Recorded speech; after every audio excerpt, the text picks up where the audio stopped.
يعني النبي عليه الصلاه والسلام isagay qudwa inuu sugnaatay markuu salaada ku jiro masaajidka tukanaya Xasan iyo Xuseen tunka ka kori jiray inay ku ciyaari jireen isagoo sujuudsan sujuudu dheereen jiray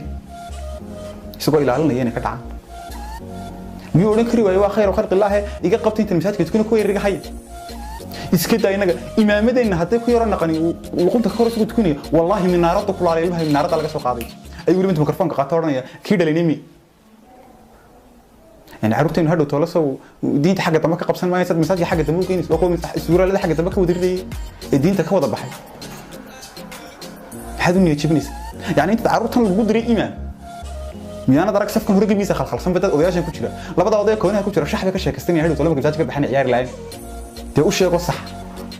mid kale waxa ku jira waxa mudaba imaamku inta ku jiro maaradoon ka qaadayo imaamku sujuudin ku soo sujuudsin te u sheeg min adaab salaax ba ka qaldan mid kale waxa gaan daaqada masaajidka furan bixirka ka daawanaya dadka wadada maraya inagana qof xanuunsanaya inaga la laadsanayna waynu qaadayna waynu ku tuntunsanayna dhakhtarkiinu geynina dhakhtarka markii geeyno waxa la oranayaa halkaas ka dhigo halka lacagta ku soo bixiya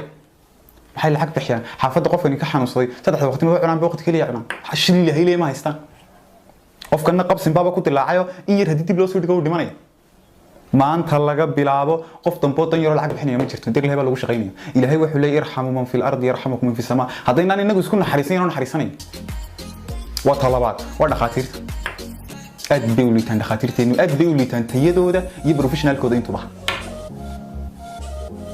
qalliin badarka sa dhaqaatiir galeen qofkii bay gooska dhex tageen caloosha ku toliyaan waliba kow ma hol laba ma haysta magaalada ka dhaca ama dhakhtar baad la fariisanaysaa maqaaxi nin baa idin soo hormaraya farta ugu fiiqay xuquuqdiisa ugu qosliya oo ka kii gacanta liigu siday xasbunallahu wa ni'mal wakiil qofku ma gaariba miyaad marka hore adiga professional ayman meesha